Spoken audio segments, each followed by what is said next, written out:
Well, hey there. You look like you've almost recovered from New Year's Eve.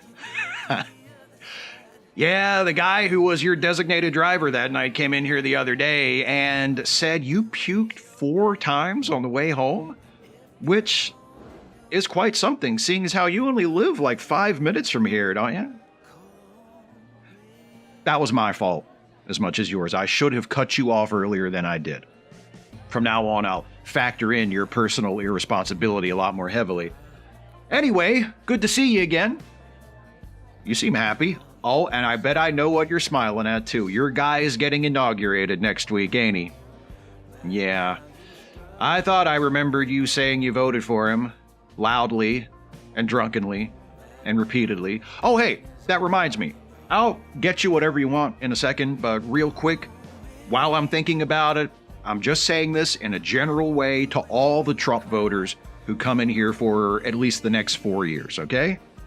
A few new house rules. First, don't come in here complaining about how expensive groceries are. Before the election, Trump said he could bring down the price of groceries, said he could do it easily.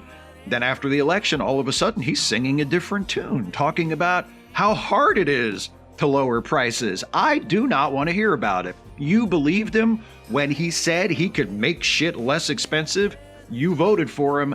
Now it turns out he doesn't actually have the ability to magically control the economy. If you're remotely surprised or disappointed or whatever, that's your problem. Second, I don't want to hear about how much anything else costs or how high inflation is either. The guy said he was going to put tariffs on everything under the sun. Tariffs make things more expensive. That's just how that works. If he slaps a tariff on that imported liquor you like to drink, you better get ready to pay more for it because somebody's going to have to make up the difference, and it sure as shit ain't going to be me. Third, this actually might apply specifically to you because you're a contractor, right? I thought so. If he goes through with these mass deportations he's been talking about, don't come in here pissing and moaning about how hard it is to find day laborers or how much more you're spending in wages because all the undocumented workers you were paying under the table are gone. You voted for him. It's your own fault. You have no right to complain, especially since it's probably the only campaign promise he's even going to try to keep.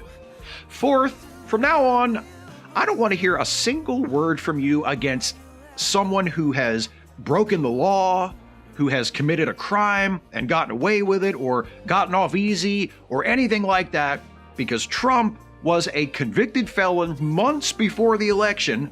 You voted for him anyway. Last week, he got sentenced on that conviction. The sentence was absolutely nothing. And if being sentenced to nothing for a felony and getting to be president after ain't getting away with it, I don't know what getting away with it even means. Fifth, if I hear the words, your body, my choice, come out of your mouth, I'll ban you for life after I break your arm. And don't even think about calling the cops on me because I can make it look like an accident. Sixth, when he doesn't actually annex Greenland or Panama or Canada, I don't want to hear about it because the fact that he's a bullshit artist who just likes to shoot his mouth off ain't news to me and shouldn't be news to you. Seventh, I'm not putting Fox News on the television. Don't even ask. Eighth, if by chance he does invade Greenland or Panama or Canada and ends up starting World War III, I don't want to hear about that either, because besides being a bullshit artist, he's also got shit for brains. He's the last person who should ever be put in charge of the military, which he is for the next 4 years, thanks to you, who voted for him, despite the fact that he's obviously got shit for brains. Ninth, slight change to the dress code of the establishment. From now on, MAGA hats are only permitted when worn in conjunction with an N95 face mask. And 10th, just a general rule to cover everything else I didn't mention specifically for the next 4 years, or however long he's president, or however long J.D. Vance is president, if it comes to that. If you voted for Trump, I don't want to hear any whining or belly aching about anything he does because you thought he wouldn't do that, or doesn't do because you thought he would do it.